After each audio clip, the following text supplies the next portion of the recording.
Durante un año entero, en secreto, ayudé con dinero al anciano chofer de mi marido, a quien éste había despedido sin un céntimo.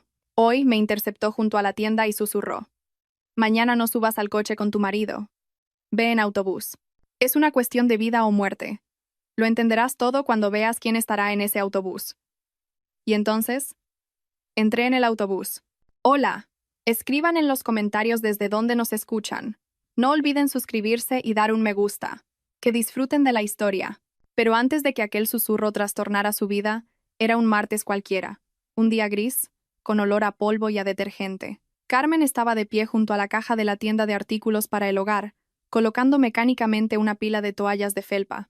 Tenía 38 años, pero en el reflejo del escaparate, bajo la luz del atardecer, veía a una mujer mucho mayor. Sus hombros, acostumbrados a cargar pesadas cajas de mercancía, estaban ligeramente caídos, y en las comisuras de sus ojos se habían instalado unas sombras que ninguna crema lograba borrar. «Carmencita, cóbrame también este mantel», carraspeó una clienta habitual, una señora mayor con un abrigo de color beige.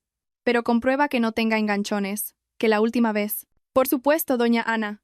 La voz de Carmen sonaba suave, con una calma habitual y tranquilizadora. Desplegó la tela, pasando los dedos por el lino. Tenía los dedos de una trabajadora, con las uñas cortas y la piel seca. Las manos de una mujer que no teme al trabajo, pero que a veces se avergüenza de ponerlas sobre la mesa cuando está de visita. Sonreía a la clienta, pero sus pensamientos estaban muy lejos. Hoy era día 18, el día en que cometía su pequeño crimen secreto contra el presupuesto familiar. Cuando la tienda cerró y las pesadas persianas metálicas cayeron con estrépito, separando el luminoso mundo de los escaparates de la oscura calle, Carmen no se fue directamente a casa. Se ajustó el abrigo, que no era nuevo, comprado hacía 3 años en unas rebajas, pero todavía de buena calidad, de color gris, y giró hacia el parque. En el bolsillo, dentro de un viejo monedero de cuero, llevaba un sobre blanco. No contenía mucho, solo 100 euros. Para algunos, eso era una cena en un restaurante. Para Carmen, unas botas de invierno nuevas que no se había comprado esa temporada. Pero para la persona que la esperaba en un banco, era la vida. Salvador, el antiguo chofer de su marido, el hombre que había conducido para Antonio durante 5 años, estaba sentado, encorvado bajo un viejo plátano de sombra. Un día, Antonio había vuelto a casa furioso, había tirado las llaves sobre la mesita de entrada y había dicho: «He despedido al viejo. Se ha vuelto poco fiable, olvidadizo». Y además, el coche apestaba a tabaco. Carmen sabía que Salvador no fumaba desde hacía 10 años. Y también sabía que la poca fiabilidad de Salvador consistía únicamente en que había visto demasiado y había guardado un silencio demasiado honesto. Pero en aquel momento no discutió con su marido. Rara vez lo hacía. Simplemente empezó a apartar un poco de dinero. De las primas, de trabajos extra, de ahorrar en sus almuerzos. «Salvador», lo llamó en voz baja. El anciano se sobresaltó y levantó la cabeza. Bajo la luz de la farola, su rostro parecía de papel, translúcido. Carmen intentó levantarse, apoyándose en su bastón, pero ella lo detuvo con un gesto. «¿Por qué has venido? Hace frío. Tome», le dijo rápidamente, mirando a su alrededor, y le deslizó el sobre en la mano. La mano del anciano estaba helada y temblaba. «Cómprese esa medicina para el corazón de la que me habló. Y fruta. No se olvide de la fruta». «Carmen, hija, no hace falta. Si Antonio se entera, me mata», susurró él, pero sus dedos apretaban el sobre con fuerza. Los ojos del anciano se humedecieron. «Eres una santa. Él no te merece». «Ay, no te merece. ¿Pero qué dice?». Carmen se apartó, avergonzada, sintiendo cómo el rubor le subía a las mejillas. La gratitud la incomodaba. No se consideraba una santa. Simplemente recordaba cómo Salvador la había recogido del hospital cuando nació su hija, mientras Antonio estaba demasiado ocupado en una reunión. Cómo había mecido el cochecito de Anastasia mientras Carmen corría a la farmacia. «Váyase a casa, Salvador, y cuídese». Le dio una palmada en el hombro y se alejó deprisa en dirección a su casa. En casa hacía calor, pero el ambiente estaba cargado. En la cocina, la televisión estaba encendida. Antonio estaba sentado a la mesa, absorto en su teléfono. Delante de él había un plato con la cena fría, que ni siquiera había tocado. Antonio era un hombre atractivo. Incluso ahora, a sus 41 años, con una incipiente barriga y el pelo raleando, conservaba ese aire pulcro de funcionario de nivel medio que en su día había conquistado a Carmen, pero hoy algo en él era diferente. Se sobresaltó cuando la puerta de entrada se cerró de golpe y rápidamente giró el teléfono con la pantalla hacia abajo. ¿Has llegado? Preguntó sin mirarla. La cena está deliciosa, gracias. Es que no tengo hambre. Carmen se quitó el abrigo, sintiendo el cansancio habitual en las piernas. Estás un poco pálido, Antonio. ¿Ha pasado algo en el trabajo? No, respondió con demasiada brusquedad. Luego se contuvo y forzó una sonrisa. La sonrisa salió torcida. Algo culpable. No, todo bien. Solo estoy cansado. Oye, Carmen, mañana tengo que ir a Guadalix. Hay un seminario obligatorio sobre desarrollo regional. Guadalix era un pequeño pueblo a unos 40 kilómetros. Antonio viajaba a menudo por trabajo, pero normalmente se quejaba de ello. Hoy, sin embargo, parecía nervioso. De acuerdo. Carmen encendió el hervidor de agua. ¿Quieres que te planche una camisa? Lo haré yo. Se levantó de un salto. Justo en ese momento, el teléfono vibró silenciosamente sobre la mesa. Lo agarró como si fuera una granada. La plancharé yo mismo. Y, ¿sabes qué? Mañana te acerco yo al trabajo. Tengo que salir temprano de todas formas. Carmen se quedó paralizada con la taza en la mano. Hacía al menos 2 años que Antonio no la llevaba al trabajo, alegando que no le venía de camino y que había atascos. ¿Quieres llevarme? Repreguntó ella. Pues sí. ¿Qué tiene de malo? Somos una familia, ¿no? Se acercó y le dio un beso torpe en la mejilla. Tenía los labios secos y su camisa olía a un perfume de mujer, penetrante y ajeno. Seguramente alguien había fumado a su lado en la oficina. ¿O no? Carmen apartó ese pensamiento. Estaba acostumbrada a confiar. La confianza era el cimiento sobre el que se sostenía su matrimonio, incluso cuando la pasión se había extinguido hacía mucho tiempo. Gracias, dijo en voz baja. Sería estupendo. Me duelen mucho las piernas. Por la noche, cuando Antonio se fue al baño, llevándose el teléfono, Carmen se dio cuenta de que se había olvidado de comprar leche para Anastasia. Su hija, una chica brillante, estaba en su habitación estudiando para los exámenes, y Carmen no quiso molestarla. Se puso el abrigo sobre la bata y salió corriendo a la tiendecita de 24 horas que había cerca de casa. La calle la recibió con un viento húmedo. La farola sobre el portal parpadeaba, proyectando sombras temblorosas sobre el asfalto. Carmen compró un cartón de leche, una barra de pan, y ya salía al porche cuando una figura se separó de la oscuridad, desde la esquina del edificio. Dio un grito ahogado, apretando el paquete contra el pecho. Era Salvador. Pero ahora su aspecto era diferente al de hacía 1 hora en el parque. Tenía el rostro ceniciento. Los labios le temblaban no de frío, sino de miedo. Respiraba con dificultad, como si hubiera corrido todo el camino. «Salvador, ¿qué hace usted aquí?» Él se acercó a ella y la agarró por la manga del abrigo. Su agarre era férreo, desesperado. «Carmen, escúchame», susurró, mirando de reojo las ventanas de su apartamento, donde la luz estaba encendida. «Mañana no subas a su coche, ¿me oyes? No subas». «¿Qué? ¿Por qué?» Carmen retrocedió, asustada. «Si me lo ha propuesto él mismo. Te lo ha propuesto para controlarte, para saber exactamente dónde estás». Salvador tragó saliva. Su nuez se movió convulsivamente. «No te atrevas a ir con él. Mañana por la mañana, a las 7:15, sale un autobús de línea hacia Guadalix. El mismo que coge la gente corriente. ¿Para qué quiero ir yo a Guadalix? Tengo que ir a trabajar. Al diablo con el trabajo». La voz del anciano se quebró en un graznido. «Es una cuestión de vida o muerte, Carmen. De esa vida que tú, tontita, crees que es tuya». Carmen se quedó helada. El frío se le metió bajo el abrigo, atenazándole el corazón. Nunca había visto al amable y tranquilo Salvador de esa manera. En sus ojos chapoteaba el terror. «Ve en ese autobús», repitió él, soltándole la manga y retrocediendo hacia las sombras. «Simplemente siéntate y mira. Lo entenderás todo cuando veas quién estará en ese autobús». Se desvaneció en la oscuridad tan rápido como había aparecido, dejando a Carmen sola bajo la farola parpadeante. En sus manos tenía el cartón de leche, y en su cabeza, un vacío sonoro y aterrador. Arriba, en su ventana, se vislumbró la silueta de Antonio. Estaba llamando a alguien de nuevo. Carmen miró la ventana, luego la calle vacía por donde el anciano había desaparecido. Por primera vez en muchos años, sintió como la tierra familiar, firme y segura, empezaba a desmoronarse bajo sus pies. Por la mañana, Carmen mintió. Fue la primera mentira en 20 años de matrimonio, y le salió con una facilidad inesperada, como si su lengua encontrara las palabras por sí sola. «Anastasia no se encuentra bien. Tiene un dolor de estómago terrible. Me quedaré en casa por ahora. Llamaré al médico y luego iré por mi cuenta». Antonio, que ya estaba en el recibidor con las llaves en la mano, ni siquiera miró hacia la habitación de su hija. Solo asintió, lanzó un beso al aire cerca de la oreja de Carmen y salió por la puerta, murmurando algo sobre que llegaba tarde. Carmen esperó a que el ruido del motor se apagara, y solo entonces se puso el abrigo. Le temblaban tanto las manos que no acertó a meter el brazo en la manga al primer intento. La estación de autobuses la recibió con olor a gases de escape y a churros fritos.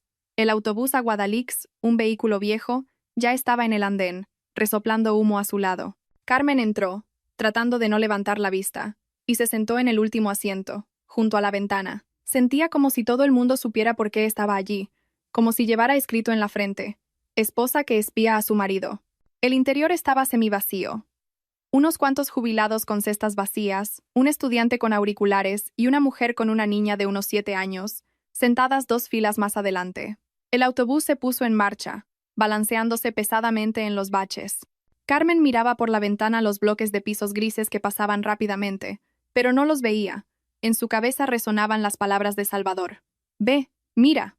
La niña de delante empezó a moverse inquieta. Se arrodilló en el asiento y miró hacia atrás, directamente a Carmen. Carmen se quedó paralizada. El corazón le dio un vuelco, luego otro, y empezó a latirle en la garganta, dificultándole la respiración. La niña tenía los ojos de Antonio, el mismo rasgado, la misma comisura exterior ligeramente caída, que le daba a la mirada una eterna y conmovedora tristeza, y una barbilla con un hoyuelo diminuto que Carmen había besado tantas veces en su marido. La niña la miraba con curiosidad infantil, enrollándose un mechón de pelo rubio en el dedo, exactamente igual que hacía Antonio cuando estaba nervioso o pensativo. Pero no fue el rostro lo que cautivó la mirada de Carmen. En el cuello de la niña, sobre su anorak rosa, colgaba un medallón de plata, antiguo, con forma de concha ovalada. Carmen recordaba ese medallón. Lo había encontrado en el bolsillo de la chaqueta de Antonio hacía medio año. «Es un regalo para el aniversario de mamá», dijo él entonces, guardando rápidamente la joya. «Lo llevé a arreglar. El cierre estaba roto. Y luego lo perdieron en el taller. ¿Te lo puedes creer? Monté un escándalo, pero ¿de qué sirvió?». Carmen lo había consolado entonces, diciéndole que lo importante era el detalle. Ahora, aquel medallón perdido brillaba en el cuello de una niña desconocida con los ojos de su marido. Carmen se agarró a la barra del asiento de delante con tanta fuerza que los nudillos se le pusieron blancos. El aire en el autobús se volvió insoportablemente escaso. Quería gritar, parar el autobús, salir corriendo, pero se quedó sentada, paralizada por el horror del reconocimiento. «Lidia, siéntate bien», la reprendió la mujer que estaba a su lado. Joven, guapa, con un peinado elaborado. Victoria. El nombre surgió en su memoria por sí solo, de la nada. No sabía su nombre, pero por alguna razón le encajaba a aquella mujer bien cuidada con un abrigo a la moda. El autobús entró en Guadalix. La mujer y la niña se levantaron y se dirigieron a la salida. Carmen, como en un sueño, se levantó tras ellas. Sentía las piernas de algodón, ajenas. Se bajaron en una parada en una zona de chalets. Carmen se mantuvo a distancia, escondiéndose detrás de los escasos transeúntes y las farolas. Se sentía como una ladrona, una delincuente que acechaba la felicidad ajena, pero no había nada que robar. Su propia felicidad se estaba convirtiendo en polvo a cada paso. La mujer y la niña giraron por un callejón donde había coquetas casas de ladrillo. Junto a una de ellas, con una valla verde y un cuidado jardín delantero, ya estaba aparcado un coche familiar, la berlina plateada de Antonio. Carmen se detuvo en la esquina de la casa de al lado, apretando la espalda contra el frío muro de ladrillo. Se asomó lo justo para ver la puerta. La cancela se abrió. A la puerta del porche salió Antonio. Llevaba un jersey de estar por casa, el mismo con los renos que Carmen le había regalado las navidades pasadas, y que él, según sus palabras, había olvidado en un armario del trabajo. En las manos sostenía una taza grande con té humeante. «¡Papá! ¿Ha llegado papá?», gritó la niña, tirando la mochila al suelo y corriendo hacia él. Antonio dejó la taza en la barandilla, abrió los brazos y cogió a la niña. La levantó en el aire, la hizo girar, riendo. Esa risa. Carmen no se la oía así desde hacía muchos años. Sincera, sonora, joven. «Mi princesa, ¿qué tal el viaje?». Besó a la niña en la coronilla, luego la bajó y se acercó a la mujer. La abrazó por la cintura, con un gesto posesivo y familiar. La mujer le dijo algo, sonriendo, y le arregló el cuello del jersey. Antonio se inclinó y la besó. No en la mejilla, como había besado a Carmen por la mañana. En los labios. Larga y tiernamente. Carmen se deslizó por la pared. Las piernas se negaron a sostenerla. Se sentó directamente sobre el asfalto sucio y húmedo, sin preocuparse por el abrigo. Aquello no era una aventura. ni una relación casual en un viaje de trabajo. Era una vida, otra vida, una vida real y plena en la que Antonio era feliz y se sentía a gusto. Una vida en la que era el papá de una niña con sus ojos. Una vida en la que no había sitio para Carmen, y a juzgar por la edad de la niña, no lo había desde hacía unos 7 años. Algo se rompió en su pecho, como si se hubiera partido una cuerda tensa que la había sostenido todos esos años. Carmen se tapó la boca con la mano para no sollozar a gritos. Sus hombros se sacudían en un llanto silencioso. Las lágrimas corrían por sus mejillas, calientes, saladas, corriendo el rímel, goteando sobre el cuello gris del abrigo. Estaba sentada en el suelo, una mujer pequeña y aplastada, mirando a través de un velo de lágrimas la idílica escena tras la valla verde. Recordó cómo había ahorrado en carne para comprarle a Antonio unos zapatos buenos, cómo le había remendado los calcetines, cómo se había creído cada palabra sobre reuniones y viajes de trabajo. Qué tonta había sido, qué ciega, qué patética. Antonio recogió del suelo la mochila de la niña, con la otra mano abrazó a su mujer, y los tres entraron en la casa. La puerta se cerró, separando a Carmen de su calor. Se quedó sola en un pueblo extraño, sobre el asfalto sucio, con un agujero en el pecho del tamaño de aquella maldita casa. Intentó respirar, pero el aire se le atascaba en la garganta como un nudo espinoso. Se acurrucó, abrazándose las rodillas, y hundiendo la cara en la lana húmeda del abrigo. Por fin se permitió llorar en voz alta, en voz baja, gimiendo, como un perro apaleado al que han echado al frío. Carmen no se levantó del suelo de inmediato. Primero se apoyó en la palma de la mano sobre el ladrillo rugoso. Luego, lentamente, como una anciana, enderezó la espalda. Tenía las rodillas mojadas y sucias, pero no le importaba. Se sacudió el abrigo con un movimiento mecánico e insignificante, y se alejó de la casa de la valla verde. El camino de vuelta fue como una nebulosa. No recordaba cómo subió al autobús, cómo llegó a su ciudad, cómo abrió la puerta de su apartamento. Simplemente se sentó en la cocina, mirando el hervidor de agua frío, y esperó. Antonio volvió 3 horas después. Entró silbando, dejó las llaves en la mesita, el mismo sonido que siempre había significado su regreso a casa. «Carmen, ya estoy en casa», gritó desde la entrada. «Imagínate, el seminario ha terminado antes. He comprado tarta». Se interrumpió al entrar en la cocina. Carmen estaba sentada a la mesa, inmóvil. Ni siquiera giró la cabeza. Su abrigo seguía hecho un ovillo en una silla cercana, con manchas de suciedad en el bajo. «Carmen, ¿qué te pasa?» En su voz se deslizó una nota de inquietud. ¿Le ha pasado algo a Anastasia? Carmen levantó lentamente los ojos hacia él. No había lágrimas en ellos, solo un infinito cansancio plomizo. «La he visto, Antonio. A ella y a la niña. A Lidia». El silencio que se cernió sobre la cocina era denso, vibrante.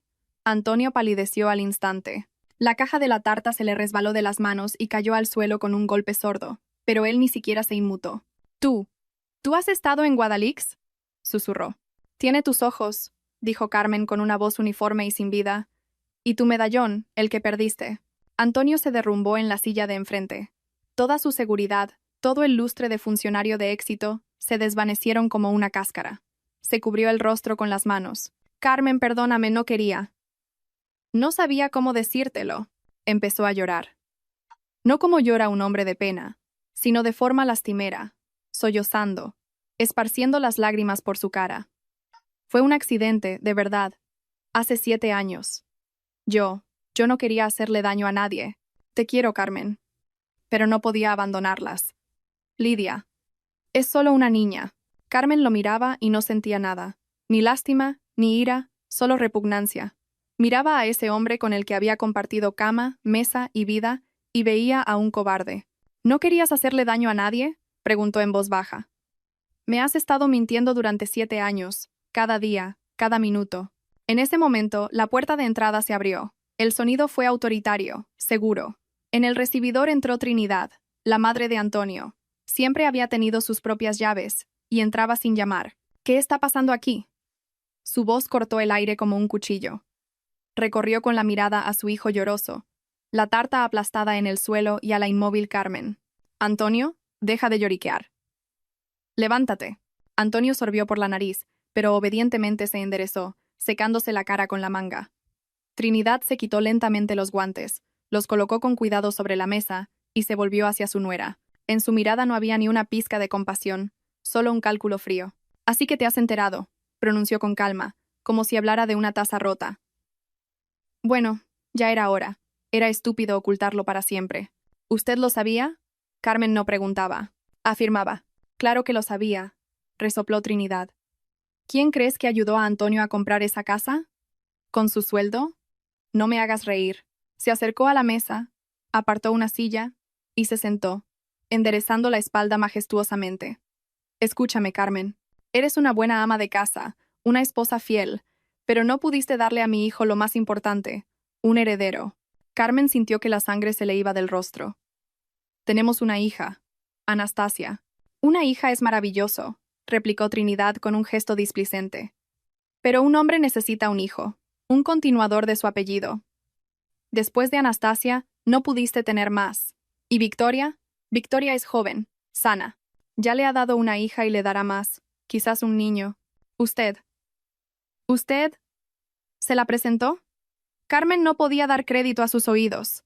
Ayudé a mi hijo a conseguir lo que necesitaba, cortó secamente la suegra. Y si fueras más sabia, lo habrías entendido tú misma. Veías cómo sufría, cómo quería más hijos. Pero tú callabas. Te encerraste en tu trabajo, en tu huerto. Dejaste de ser su esposa, Carmen. Te convertiste en una compañera de piso conveniente. Las palabras de Trinidad golpearon donde más dolía. Carmen recordó las noches en que Antonio intentaba hablar de un segundo hijo, y ella, agotada después de su turno, lo despachaba. No hay dinero, Antonio. ¿Cómo vamos a arreglárnoslas? Apenas podemos criar a Anastasia. Recordó cómo había dejado de maquillarse para él, cómo había dejado de preguntarle con qué soñaba. Pensaba que estaba protegiendo a la familia, ahorrando fuerzas y dinero, pero resultó que ella misma había abierto la puerta a otra. No justifico a Antonio, continuó Trinidad, al ver cómo se hundía su nuera, pero tú tampoco eres una santa. Ahora, a lo importante. No podéis divorciaros. Antonio tiene una carrera, elecciones a la vista. Un escándalo no le conviene. Y a ti tampoco. ¿A dónde irías? ¿A un piso compartido, con tu sueldo de dependienta? Carmen guardó silencio. Todo seguirá como está, decretó Trinidad. Antonio vivirá aquí e irá a ver a Victoria, digamos, los fines de semana. Tú mantendrás las apariencias, tu estatus de mujer casada, el apartamento. Anastasia terminará el colegio tranquilamente. Todos contentos. ¿Y si no estoy de acuerdo? La voz de Carmen tembló. ¿Y quién te va a preguntar? Sonrió Trinidad. Toda la ciudad sabe quién es Antonio García. ¿Y tú quién eres? Piensa en tu hija. ¿Quieres que la señalen con el dedo? ¿La hija de la que fue abandonada por una más joven? Por la tarde Carmen llamó a Elena, su amiga de toda la vida. Necesitaba oír al menos una voz de apoyo. Solo una. ¡Qué horror! Pobrecita. Elena. Antonio. Tiene otra familia. En Guadalix. Hubo una pausa en la línea. Demasiado larga. ¿Lo sabías? Preguntó Carmen, sintiendo cómo el frío volvía a atenazarle el corazón. Carmen. Bueno, corrían rumores. La voz de Elena sonaba culpable pero distante. Es un pueblo pequeño. Alguien vio su coche por allí. Pero pensé, ¿para qué necesitabas saberlo? ¿Eras feliz? ¿Aparentemente feliz? Repreguntó Carmen. Bueno, vivías tranquila. Carmen, no tomes decisiones precipitadas. Los hombres son todos así. Pero él te mantiene, no te pega. Trinidad tiene razón, probablemente. ¿A dónde vas a ir tú sola ahora? Carmen colgó. El teléfono le pareció tan pesado como un ladrillo. Salió al balcón. La ciudad nocturna parpadeaba con sus luces. En algún lugar de la oscuridad dormían personas que lo sabían todo. Las dependientas de las tiendas vecinas, los colegas de Antonio, incluso sus amigas, todos la miraban y veían a una tonta que no se daba cuenta de nada. Te convertiste en una compañera de piso conveniente. Las palabras de su suegra quemaban como un hierro al rojo vivo. Carmen miró sus manos, que apretaban la barandilla del balcón. Sí, ella tenía la culpa. La culpa de haberse permitido ser conveniente. De haber cerrado los ojos a su frialdad, a sus ausencias, al dinero que desaparecía. Temía los conflictos. Temía perder ese frágil mundo, y con su propio miedo, lo había destruido. Pero ahora ya no había miedo. Solo había vacío y claridad. Volvió a la habitación. Antonio dormía en el sofá del salón, cubierto con una manta. Incluso dormido parecía patético, con las piernas encogidas. Carmen fue al dormitorio. Abrió el armario y sacó una vieja bolsa de viaje. No sabía a dónde iría.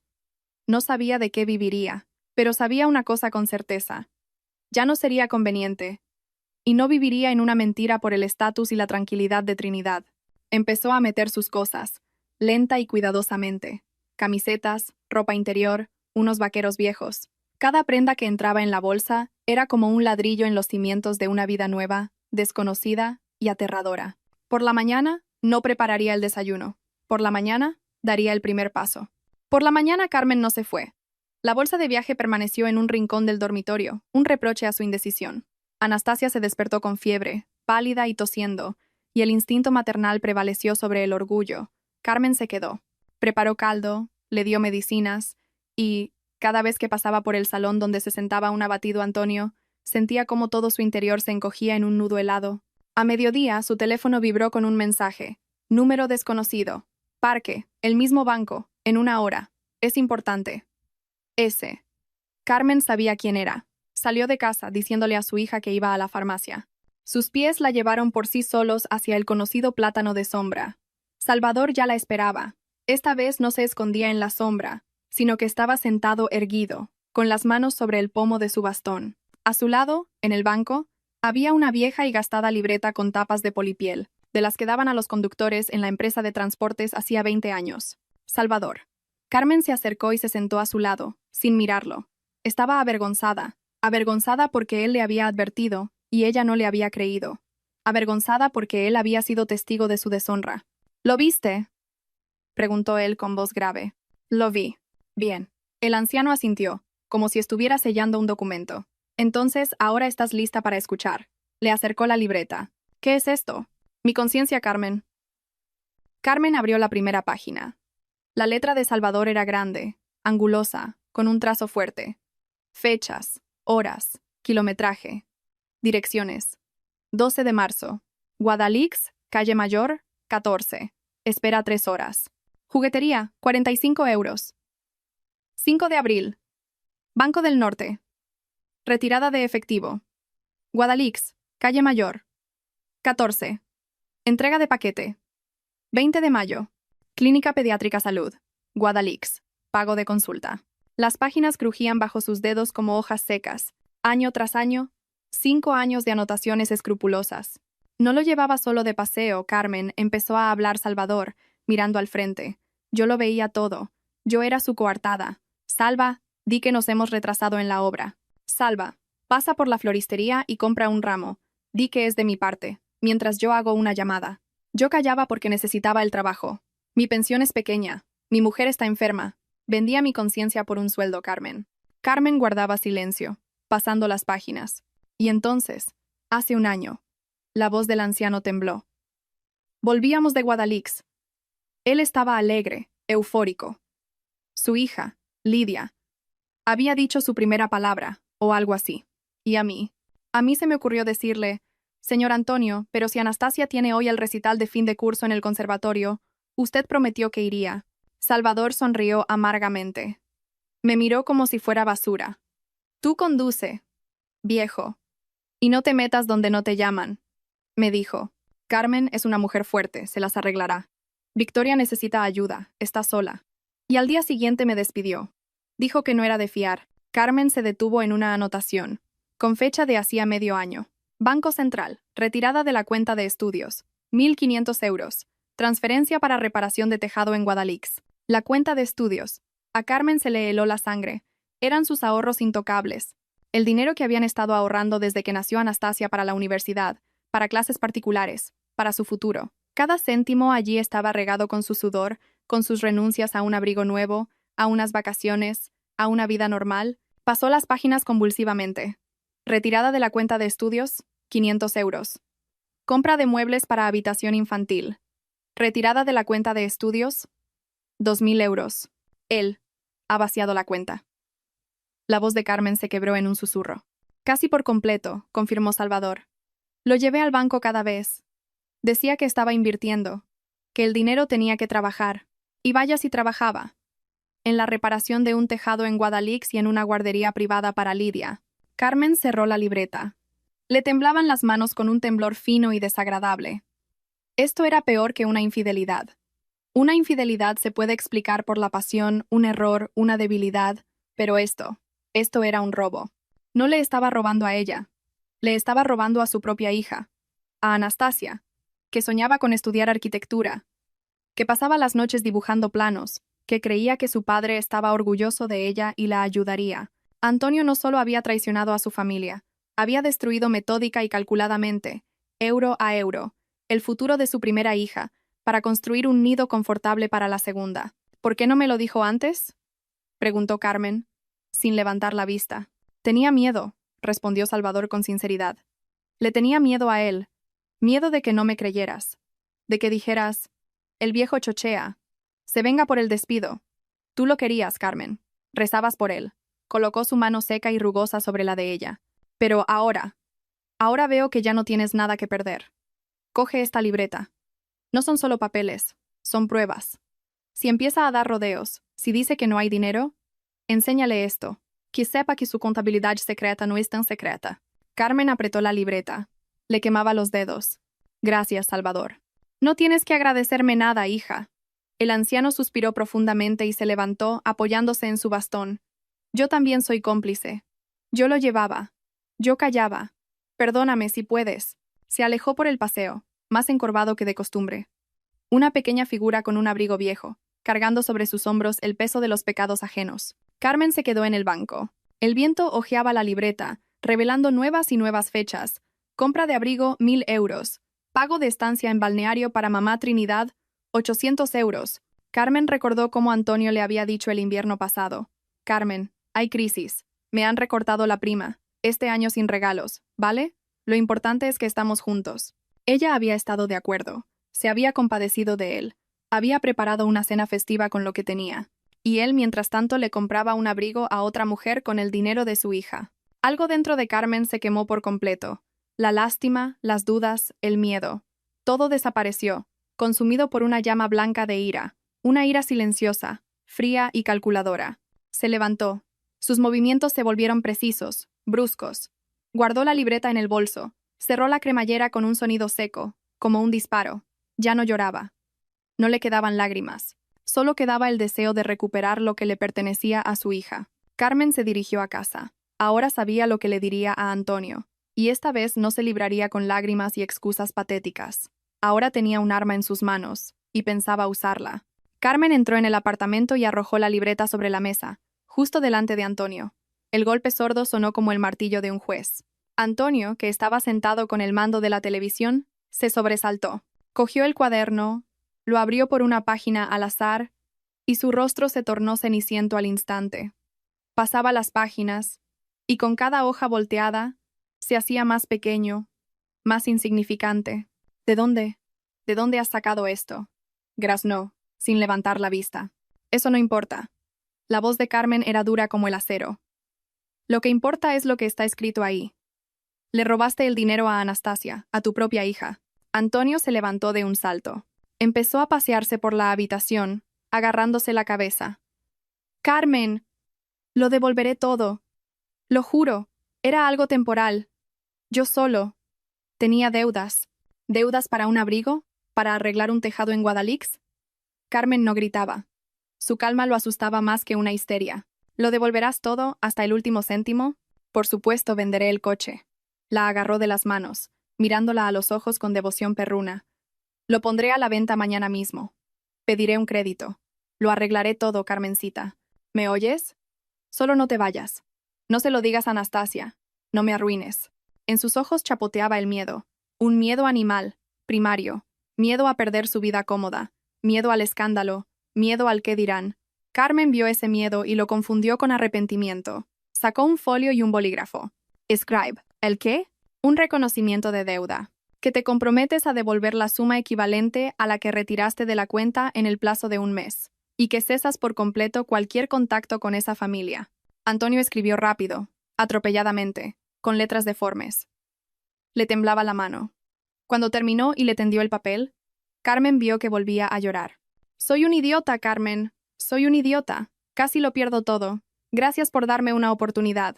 La semana siguiente transcurrió como un extraño y dulce sueño. Antonio realmente cambió. Llegaba a casa a las 6 en punto.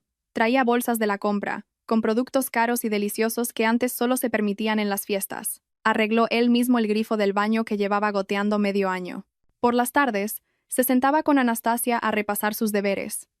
Carmen, al pasar por la habitación de su hija, oía sus voces. «Papá, mira, esta proyección está mal». «Es verdad, Nasty, bien visto». Eres muy observadora. Vamos a redibujarlo. Anastasia resplandecía. No sabía la verdad, solo veía que papá de repente se había vuelto atento y cariñoso, y Carmen, al mirar a su hija feliz, sentía cómo el nudo de hielo en su pecho comenzaba a derretirse. Quizás la gente cambia. Quizás el miedo a perder a su familia realmente le había hecho entrar en razón. Incluso Trinidad cambió su ira por amabilidad. El sábado invitó a Carmen a tomar el té. Pasa, Carmencita, siéntate. La suegra le sirvió té en su mejor porcelana. Sobre la mesa había pasteles de una confitería.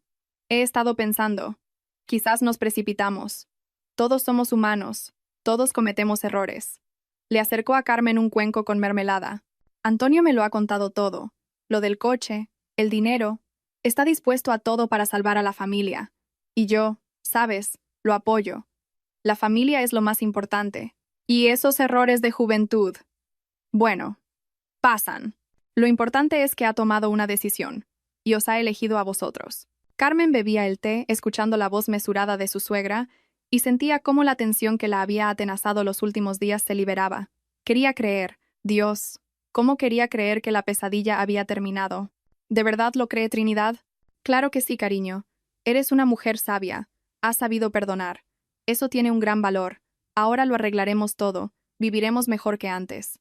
Esa misma noche cenaron los tres juntos. Antonio bromeaba. Contaba anécdotas del trabajo. Anastasia reía, y su risa llenaba el apartamento de un calor vivo. Carmen miraba a su marido. Parecía cansado, pero tranquilo. Realmente había puesto el coche en venta. Había visto el anuncio en internet. Había dejado de esconder el teléfono. Lo dejaba en el sofá con la pantalla hacia arriba. Parecía que la tormenta había pasado de largo. Antes de dormir, Antonio la abrazó. Gracias, le susurró al oído. No te fallaré. Nunca más. Carmen cerró los ojos. Por primera vez en mucho tiempo, se durmió sin pensamientos pesados. Pensó en que mañana era domingo, que irían a pasear al parque, que Anastasia pronto entraría en la universidad y que el dinero para sus estudios estaría ahí, que la vida, aunque resquebrajada, se había vuelto a unir. Se sentía una vencedora.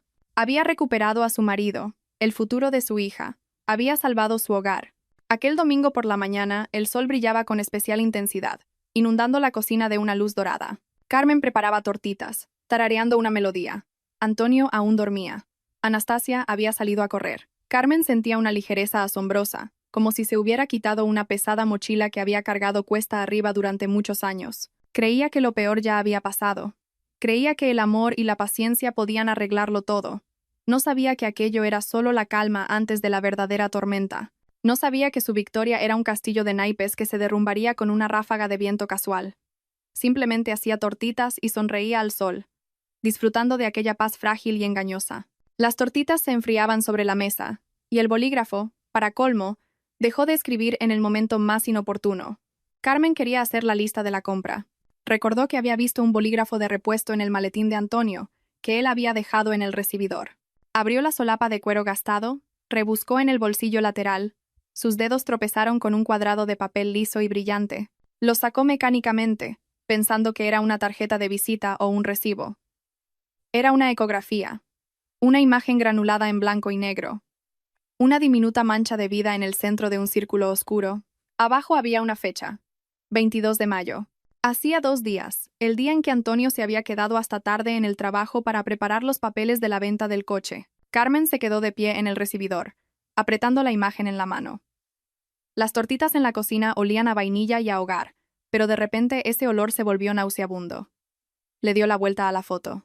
En el reverso, con la caligrafía familiar y expansiva de Antonio, estaba escrito: «Hijo mío, mi heredero, te estoy esperando». En ese momento, en el bolsillo del abrigo de Antonio, colgado en la percha, sonó un teléfono. No su teléfono principal, sino ese segundo, que supuestamente había tirado al río en señal de reconciliación. Carmen sacó lentamente el aparato. En la pantalla brillaba el nombre «Mamá». Pulsó el botón de aceptar, pero no se llevó el teléfono a la oreja. Simplemente se quedó de pie, escuchando. El volumen estaba alto, y la voz de Trinidad, aguda y segura, se oía con claridad. «Antoñito, ¿por qué no coges el teléfono? Ha llamado Victoria, está llorando, las hormonas la tienen loca. Deberías llamarla, tranquilizarla. Dile que todo va según lo planeado». Carmen guardó silencio. «Hola, Antonio». La voz de la suegra se volvió irritada. ¿Qué pasa? ¿Estás ocupado con tu ama de llaves? Ten paciencia, hijo, queda poco. En cuanto Victoria dé a luz a mi nieto, pondremos el terreno a tu nombre y echaremos a Carmen. Que se vaya a la porra. Lo importante es que le hagas firmar los papeles de la casa del pueblo con alguna artimaña, ahora que está blanda. El abogado dijo que en cuanto sea propiedad conjunta, la venderemos para pagar las deudas. Carmen colgó. El teléfono se le resbaló de los dedos y cayó al suelo con estrépito. El sonido del golpe despertó a Antonio. Salió del dormitorio, somnoliento, en pantalones de pijama, rascándose el pecho. Carmen, ¿qué se ha caído? Bostezó, entrecerrando los ojos por el sol. Carmen se giró lentamente hacia él. En una mano apretaba la ecografía, con la otra señalaba el teléfono en el suelo. Antonio siguió su mirada, vio el teléfono, vio la foto, y el sueño se le desvaneció al instante. Esta vez no lloró. No cayó de rodillas. La miró con la mirada de un animal acorralado que comprende. No hay escapatoria. Hay que morder. Has estado rebuscando en mis cosas, dijo fríamente. No era una pregunta. Ama de llaves, pronunció Carmen. La palabra era extraña, espinosa en su boca. Para vosotros solo soy un ama de llaves a la que hay que aguantar hasta que nazca el heredero. Antonio fue a la cocina. Se sirvió agua directamente de la jarra. Bebió con avidez. ¿Y qué quería ser, Carmen? Se volvió hacia ella, y su rostro se contrajo en una mueca de maldad. ¿Una esposa? ¿Y qué clase de esposa eres tú? ¿Te has mirado al espejo? ¿Te has convertido en una sombra, en una función? Trae, sirve, lava. Contigo no se puede hablar de nada que no sean los precios de las patatas o las notas de Anastasia. Carmen retrocedió, como si la hubiera golpeado. He trabajado. Me he esforzado por nosotros. Te has esforzado para que todo fuera como debe ser. La interrumpió. Para que hubiera paz, para que todo estuviera tranquilo. Has cerrado los ojos a todo con tal de que no hubiera un escándalo. Sabías que yo era infeliz. Lo sentías en la piel, pero callabas. Te resultaba cómodo que yo existiera, que trajera un sueldo a casa, que tuvieras un estatus. Tú misma creaste esta prisión, Carmen. ¿Y Victoria? Victoria está viva. Ríe. Me mira como a un hombre, no como a un cajero automático o un mueble. Las palabras daban justo en el blanco. Carmen sabía que había verdad en ellas. Una verdad amarga, terrible. Realmente se había escondido detrás de la rutina. Realmente había temido preguntarle, ¿eres feliz? Porque temía la respuesta. Sí, dijo en voz baja. Tengo la culpa. Dejé que nuestro matrimonio muriera. Me volví aburrida y conveniente. Levantó la cabeza y lo miró directamente a los ojos. Pero eso no te daba derecho a robarle a tu hija. No te daba derecho a planificar mi desahucio como si fuera material de desecho. Podrías haberte ido, con honestidad, haberme dicho a la cara, ya no te quiero. Pero eres un cobarde, Antonio. Querías a la esposa joven, y mis guisos, y el dinero de Anastasia, y la aprobación de tu madre. El terreno, recordó de repente. La casa del pueblo, mi herencia de la abuela. ¿Querías quitármela? Antonio sonrió con desdén. ¿Y cómo creías que iba a pagar mis deudas? Victoria está a punto de dar a luz. Necesita comodidades. Y ese pedazo de tierra vale bastante. Seguimos casados. Por ley, la mitad es mía. Es una herencia personal, susurró Carmen. No se divide. El abogado encontrará la manera, dijo él con un gesto displicente. Si te hubieras quedado quieta, habrías llegado tranquilamente al divorcio. Incluso te habría dejado algo. Pero ahora es la guerra. Y mi madre te hará la vida imposible. La conoces. No tienes contactos, ni dinero, ni carácter. Vas a perder. Carmen miraba al hombre con el que había vivido 20 años y veía ante sí a un enemigo completamente extraño y cínico. Un enemigo que no solo la había traicionado, sino que había planeado su destrucción. La ilusión de la victoria se hizo añicos. Las tortitas sobre la mesa, la luz del sol, la esperanza. Todo había sido el decorado de un espectáculo monstruoso en el que a ella se le había asignado el papel de víctima sacrificial. Vete, dijo ella. Esta también es mi casa, replicó Antonio. No me voy a ninguna parte. Vete, repitió ella más alto. O ahora mismo salgo al balcón y empiezo a gritar. Le contaré a todo el vecindario. A cada vecino. Lo que has hecho. Llamaré a tu jefe. Montaré el escándalo que tanto temes. Yo no tengo nada que perder, Antonio. ¿Y tú sí? Él la miró con recelo. En sus ojos, normalmente tan suaves y sumisos, ardía un fuego demente y desesperado. Antonio escupió al suelo, agarró su maletín y su chaqueta. Idiota histérica. Ya veremos cómo cantas cuando mi madre se ocupe de ti. La puerta se cerró de un portazo. Carmen se quedó sola en el apartamento que ya no era un hogar. Se dejó caer al suelo en el recibidor, justo donde yacía el teléfono. La ecografía seguía apretada en su mano, arrugándose hasta convertirse en una bola. Hijo mío, mi heredero. No lloraba. Se le habían acabado las lágrimas. Dentro solo había un desierto calcinado y una claridad fría y resonante. Querían guerra. La tendrían. Pero no lucharía por un marido ni por el pasado. Lucharía por lo único que le quedaba: su dignidad. Carmen no se quedó en el apartamento. Las paredes la oprimían. El aire parecía envenenado por la mentira. Cogió una azada, se puso unos viejos guantes de jardinería y fue a su pequeño huerto detrás de la casa, el mismo que querían arrebatarle. Trabajó con furia, cortando las malas hierbas como si fueran las cabezas de sus enemigos.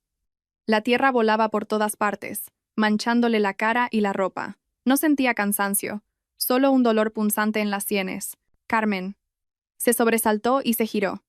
En la cancela estaba Miguel, el padre de Antonio, un anciano alto y delgado con los hombros siempre caídos. Toda su vida había sido la sombra de su esposa, un apéndice silencioso de la voluntad de acero de Trinidad. Carmen rara vez le había oído decir más de un par de frases en las cenas familiares. «Váyase, Miguel», dijo ella, secándose el sudor de la frente con el dorso de la mano. «No tengo nada que hablar con su familia», pero él no se fue. Abrió la cancela y entró, caminando con cuidado, como si temiera perturbar la tierra. En sus ojos, normalmente apagados y acuosos, hoy había algo nuevo, una extraña y desesperada determinación. «No vengo como embajador, Carmen. Vengo como persona». Se acercó a un viejo manzano y apoyó la mano en el tronco nudoso. 40 años, dijo en voz baja. 40 años he visto cómo Trinidad destruye a la gente. Primero a mí. Yo quería ser pintor, Carmen. Ella dijo: «Vete a la fábrica, allí hay estabilidad». Y fui. Luego se puso con Antonio, moldeándolo a su antojo. Y lo que ha moldeado es esto. Miró a Carmen. Había tanto dolor en su mirada que la ira de ella cedió por un instante. «Callé cuando echó a tu predecesora, la primera novia de Antonio. Callé cuando le enseñó a mentir.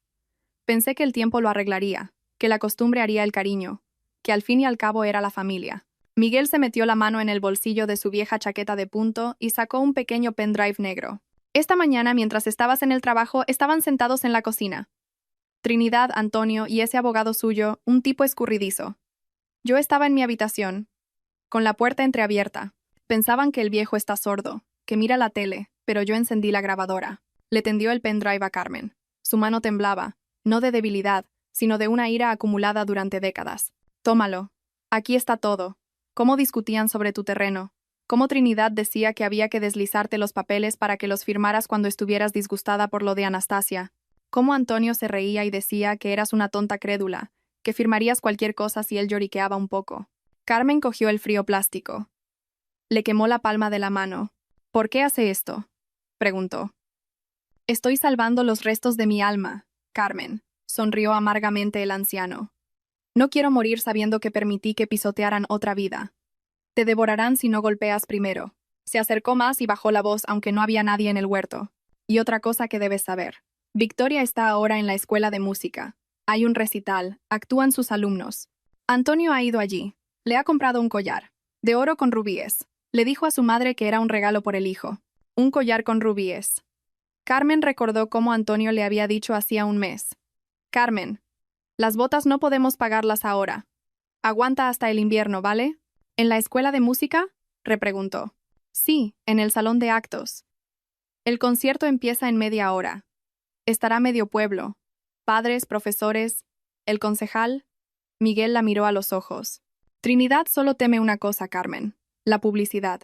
Se ha pasado toda la vida construyendo una fachada de familia perfecta. Si esa fachada se derrumba a la vista de todos, perderá su poder. ¿Y Antonio? Antonio es un cobarde, solo es fuerte en la oscuridad». Carmen apretó el pendrive en su puño. Un plan claro y preciso se formó en su cabeza al instante. No necesitaba un juicio que duraría años. No necesitaba abogados para los que no tenía dinero. Necesitaba la verdad. Una verdad sonora e implacable, dicha donde no pudiera ser silenciada. Se quitó los guantes sucios y los tiró al suelo. «Gracias, papá», dijo, llamándolo así por primera vez en todos esos años. Miguel asintió, y una lágrima rodó por su mejilla cubierta de barba canosa. Ve, hija. Ve y no tengas piedad de ellos. Ellos no la tuvieron contigo. Carmen corrió hacia la casa. Tenía 20 minutos para cambiarse, encontrar el altavoz portátil de Anastasia y llegar a la escuela de música. Ya no sentía ni dolor ni miedo. Dentro de ella resonaba el acero. No iba a un concierto. Iba a la ejecución de su vida pasada, y el hacha estaba en sus manos. La escuela de música bullía como una colmena. En el vestíbulo olía a perfume, a laca y a flores. Madres elegantes ajustaban las pajaritas de sus hijos. Niñas con vestidos pomposos jugueteaban nerviosamente con sus partituras. Carmen atravesó aquel bullicio como un rompehielos, apretando el altavoz en la mano. Los vio de inmediato. Antonio estaba de pie junto a una columna, resplandeciente con su mejor traje. A su lado estaba Victoria, hermosa, con un vestido ajustado que acentuaba su vientre redondeado. Y un poco más allá, como una reina observando a sus súbditos, se erguía Trinidad. Antonio sostenía una caja de terciopelo en las manos. Le decía algo a Victoria. Ella reía, echando la cabeza hacia atrás. Era la imagen perfecta de una familia feliz. Carmen se acercó a ellos. El sonido de los violines desde el salón de actos cesó. Habían anunciado un intermedio. El vestíbulo se volvió más silencioso. «Buenas noches», dijo Carmen en voz alta. Antonio se giró. La sonrisa se deslizó de su rostro como un trapo mojado. Trinidad se puso tensa. Sus ojos se entrecerraron. «Carmen, ¿qué haces aquí?», siseó Antonio, mirando a su alrededor. «Vete a casa, no hagas el ridículo. He venido a dar la enhorabuena». Carmen dejó el altavoz sobre una mesita con los programas. Por el heredero. Victoria dejó de sonreír. Su mirada iba de Carmen a Antonio, sintiendo la tensión en el aire. «Antonio, ¿quién es esta?», preguntó con voz caprichosa. «Es Victoria, la ama de llaves», respondió Carmen mirándola directamente a los ojos. «A la que hay que aguantar hasta que nazca el hijo». Pulsó el botón del altavoz. La voz de Trinidad, amplificada por el altavoz, resonó por todo el vestíbulo, superponiéndose al murmullo de la multitud. «En cuanto Victoria dé a luz a mi nieto, pondremos el terreno a tu nombre y echaremos a Carmen. Que se vaya a la porra». La gente alrededor comenzó a girarse. Las conversaciones se acallaron. Lo importante es que le hagas firmar los papeles de la casa del pueblo con alguna artimaña. El abogado dijo que en cuanto sea propiedad conjunta, la venderemos para pagar las deudas. El rostro de Trinidad se cubrió de manchas rojas. Intentó dar un paso hacia la mesita para apagar el sonido, pero Miguel le bloqueó el paso. Había aparecido como de la nada, interponiéndose entre su esposa y Carmen, con los brazos cruzados sobre el pecho. «Bueno, Victoria, aguanta un poco sus caprichos. Cuando nazca, que se quede en casa. Lo importante es el niño. Luego ya veremos. Quizás ella también se vuelva pesada». Ahora sonaba la voz de Antonio desde el altavoz. Victoria palideció. Miró a Antonio con horror. «Tú. Dijiste que me querías, que éramos una familia». «Victoria, es un montaje. Es una tontería», chilló Antonio, intentando agarrarla del brazo, pero ella se apartó de un manotazo. «¿Estás pagando mi parto con el dinero de tu hija?», preguntó ella en voz baja, pero en el silencio todos la oyeron. «¿Le has robado a tu propia hija?». La grabación terminó. En el vestíbulo se hizo un silencio sepulcral. Decenas de ojos miraban a la familia perfecta. Miraban con condena, con repugnancia, con lástima. Trinidad, que siempre había mantenido la espalda recta, de repente se encorvó. Su poder, basado en la apariencia de decencia, se hizo añicos. Abrió la boca para decir algo, pero no emitió ningún sonido. Miguel se volvió hacia su esposa. «Me voy, Trini, pido el divorcio y me llevo mi pensión. Vive ahora como sepas, con tu heredero». Se acercó a Carmen y se puso a su lado. Victoria, tragando lágrimas, se arrancó la cadena del cuello, la misma del medallón, y se la arrojó a Antonio. «No te me acerques nunca más». Se dio la vuelta y corrió hacia la salida, abriéndose paso entre la multitud. Antonio se quedó solo en medio del vestíbulo. Un hombre pequeño y patético con una caja de terciopelo en las manos que ya no tenía a quien regalar. Miró a Carmen, y en sus ojos había un vacío absoluto. «Lo has destruido todo», susurró. «No, Antonio», respondió Carmen con calma. «Yo solo he encendido la luz». Se dio la vuelta y caminó hacia la salida. No sentía triunfo, solo un enorme cansancio plomizo y un extraño vacío resonante donde antes había un corazón. Pasaron 8 meses. Aquel año, el invierno fue de mucha nieve. Carmen estaba de pie junto al escaparate de su pequeña tienda en el mercado. El letrero Hogar Dulce brillaba con una cálida luz amarilla. Detrás del cristal había pilas de manteles de lino, servilletas bordadas, mantas suaves. Era su negocio. Diminuto, pero suyo. Lo había abierto con el dinero de la venta de parte de la herencia y un pequeño crédito que Miguel la ayudó a conseguir. Su ex-suegro ahora la visitaba a menudo, le traía empanadillas, la ayudaba con la contabilidad. Vivía en una habitación alquilada, pintaba cuadros y, por primera vez en 40 años, parecía vivo. Antonio desapareció. Decían que se había ido a otra ciudad, huyendo de las deudas y la vergüenza. Trinidad vivía sola en su gran apartamento, y los vecinos contaban que había dejado de salir a la calle. Carmen colocó una pila de toallas. Sus manos seguían siendo las de una trabajadora, pero ahora en el dedo anular no había anillo. La marca aún permanecía. Una fina línea blanca sobre la piel bronceada que, probablemente, nunca desaparecería. La campanilla de la puerta sonó. Entró Anastasia, sonrosada por el frío, con un portaplanos a la espalda. «Mamá, hola. He aprobado el examen. Con matrícula de honor». Carmen sonrió. El dinero para el primer semestre lo habían reunido con dificultad, pero el juez había obligado a Antonio a pagar la deuda, y las primeras migajas ya habían empezado a llegar. «¿Qué lista eres, mi niña? ¿Quieres un té? ¿Con tomillo?» Estaban sentadas en la trastienda, bebiendo té caliente en tazas sencillas. Fuera nevaba, cubriendo la ciudad con un manto blanco. Carmen miraba a su hija, al vapor que subía de la taza, y sentía paz. No era una felicidad desbordante. Era la alegría tranquila y un poco melancólica de alguien que ha sobrevivido a un naufragio y ha construido su propia casa en la orilla.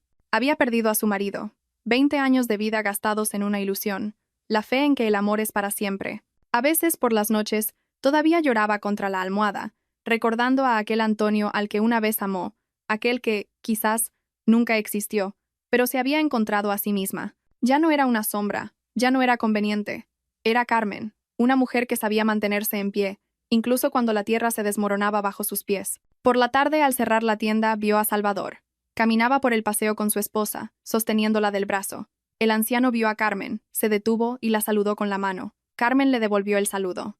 Inhaló el aire helado. Olía a nieve, a pino y a esperanza. La vida continuaba, diferente, complicada, solitaria, pero honesta. Y eso era lo más importante. Queridos oyentes, así termina la historia de Carmen. Una historia difícil, a veces amarga, pero, en mi opinión, muy importante. ¿Qué piensan ustedes? ¿Actuó correctamente Carmen? ¿Valió la pena airear los trapos sucios y montar ese escándalo público? Porque muchos dirán, debería haber sido más sabia, callar, mantener la familia por las apariencias. Y otros dirán, poco les pasó, se lo merecían. ¿Y cómo habrían actuado ustedes en su lugar? ¿Habrían podido perdonar? ¿O también habrían quemado todos los puentes? Escríbanlo en los comentarios. Realmente me interesa mucho su opinión. Los debates sobre qué es la sabiduría femenina y dónde se convierte en autodesprecio nunca cesan. Si esta historia los ha conmovido, si han sufrido con Carmen, por favor, denle un me gusta a este video. Esto ayudará a nuestro canal a crecer y a contar nuevas historias. Suscríbanse para no perderse las continuaciones de nuestros otros ciclos. Y si quieren saber qué fue del destino de Victoria o de Trinidad, háganoslo saber en los comentarios. Quizás también echemos un vistazo a sus vidas. Les deseo todo lo mejor. Cuídense mucho y cuiden a sus seres queridos.